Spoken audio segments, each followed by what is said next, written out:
Olá, alunos e alunas do Instituto Santa Maria. Sou a professora Jaqueline Carneiro e estou aqui para darmos continuidade aos conteúdos da disciplina de Ciências com a turma do nono ano. Espero que vocês estejam bem, estou com saudade de vocês, aí espero que possamos nos reencontrarmos em breve. Tenham em mãos, dá uma pausa no vídeo, vai lá e pega o livro didático do segundo bimestre, que é o livro azul. Pega lápis, caneta e papel para anotarem as dúvidas que surgirem. Então vamos lá dar continuidade aos nossos conteúdos de hoje. Como eu expliquei na aula passada, o nosso livro do segundo bimestre é dividido em dois capítulos, o capítulo 3 e o capítulo 4. Eu comecei trabalhando com vocês o capítulo 4, que são estudos referentes à disciplina de física, a iniciação, né, gente? A iniciação de física. A gente começou com o estudo de ondulatória. Por quê? Porque os capítulos 3 e 4 não são em sequência, não. São assuntos separadamente. Então, eu comecei capítulo 4, a parte de ondulatória. Hoje, na aula de hoje, nós vamos ver elementos e propriedades das ondas, que está no livro didático, na página 44, 45 e 46. Vamos lá, vamos começar. Em geral, representa-se uma onda transversal como uma sucessão de pulsos, o que permite identificar seus principais elementos. Então, gente, a partir de agora, nós vamos classificar os elementos de uma onda. Eu coloquei a imagem aí para ficar mais fácil vocês observarem. Mas no livro didático de vocês também tem aí a imagem da onda, que vocês também podem observar os elementos, que é o que nós vamos trabalhar agora. Então, o primeiro elemento que eu peguei para trabalhar aí com vocês, primeiro tópico que eu irei trabalhar, cristas e vales. Qual é a definição de cristas e vales numa onda? A parte mais alta da onda, ela é denominada de crista.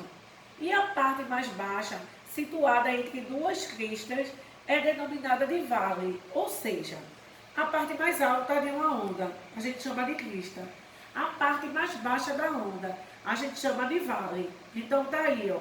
Aí nesse exemplo de onda, tem denominando uma crista. E aí nesse exemplo de onda, também tem denominando um vale. Agora, comprimento da onda, representado pela letra grega, lambda. Esse símbolozinho aí é uma letra grega e ele se chama lambda. É a distância entre dois vales ou entre duas cristas sucessivas. Ou seja, vocês estão vendo aí no desenho as duas primeiras cristas, que é as duas partes mais altas da onda. Então, o comprimento da onda ou pode ser a distância entre duas cristas, que é a parte mais alta da onda, ou o comprimento da onda também pode ser medido entre dois vales, que são a parte aqui, ó, mais baixa da onda. Agora, a gente já viu o elemento crista, o elemento vale e o elemento comprimento da onda. O que é que nós vamos estudar agora? Nós vamos estudar agora amplitude. Qual a definição de amplitude? Amplitude corresponde à altura da onda, marcada pela distância entre o ponto de equilíbrio, repouso da onda até a crista. Note que a crista indica o ponto máximo da onda, enquanto o vale representa o comprimento ponto mínimo. Ou seja, essa linhazinha que vocês estão vendo, que passa aqui no meio, que está traçada aí no meio, ela se chama o ponto de equilíbrio. E amplitude nada mais é do que a distância entre o ponto de equilíbrio e a crista. Ou seja, a distância entre essa linha que tem no meio traçada e o ponto mais alto. É isso que a gente chama de amplitude. A distância entre o ponto de equilíbrio e a crista, o ponto mais alto da onda. Aí agora, frequência. Frequência representada pela letra F no sistema internacional. A frequência é medida em Hertz e corresponde ao número de oscilações da onda em determinado intervalo de tempo. A frequência de uma onda não depende do meio de propagação, apenas da frequência da fonte que produziu a onda. Então, ou seja, o que é que a gente tem que ter entendimento? O que é que a gente tem que ter entendimento sobre frequência? Que frequência nada mais é do que o quê? O número de oscilações da onda em um determinado intervalo de tempo. E existem fórmulas para a gente calcular a frequência. Vamos lá ver essas fórmulas. Fórmula de frequência e de período. A frequência de uma onda, gente, a gente pode calcular como sendo 1 sobre o tempo.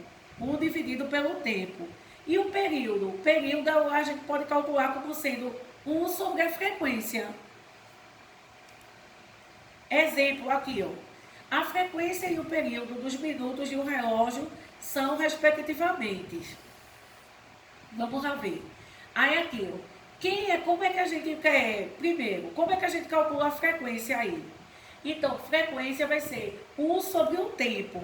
Qual é o tempo de um minuto de um relógio? O relógio ele tem 3.600 segundos. Então, ou seja, a frequência vai ser 1 sobre o tempo. Quem foi o tempo? O tempo foi os segundos, 3.600. Então, a frequência vai ficar 1 sobre 3.600. E que é o período? O período é o tempo que ele demora para dar a volta no relógio. E um minuto, quantos são os segundos? 3.600.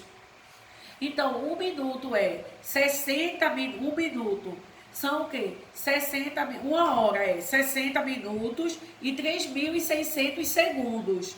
Então, agora olha aí. A frequência 1 sobre 3.600 e o período 3.600. Só reexplicando. O que é o período? É o tempo que o ponteiro dá a volta no relógio. Se é um minuto, uma hora, ela tem 60 minutos e 3.600 segundos. Ou seja, o período de uma hora vai ser 3.600 segundos. E já a frequência. Qual é a frequência?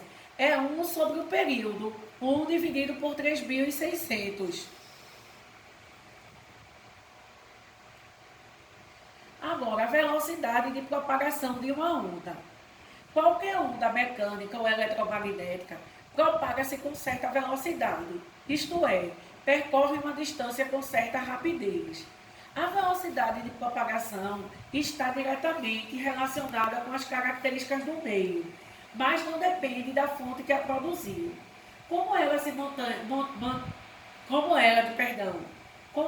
mantém constante em um meio homogêneo, podemos calcular seu valor pela definição de velocidade média. Ou seja, gente, para calcular a velocidade de propagação de uma onda, é a mesma fórmula de calcular a velocidade média. E como é que se calcula? ΔS. O que significa ΔS? É a distância que a onda percorreu. ΔT. O que é ΔT? A variação do tempo.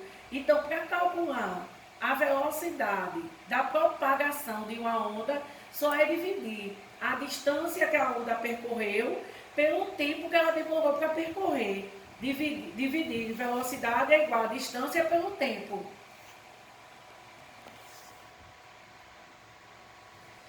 Ou ainda a gente pode utilizar outra fórmula para calcular a velocidade de uma onda. Velocidade é igual ao comprimento de uma onda vezes a frequência. Olha aí, a velocidade a gente...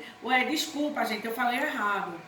Velocidade é igual ao comprimento vezes a frequência, perdão. Velocidade é igual ao comprimento vezes a frequência. E o comprimento, ele é representado por a letra grega, não é isso? Olha aí a fórmula.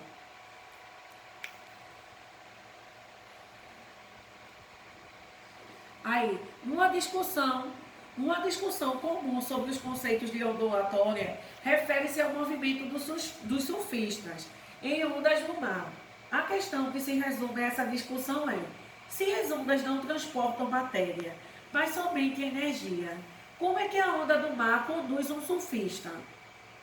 Basicamente, quando o surfista é conduzido pela onda, fisicamente falando, ela já não tem mais características de uma onda.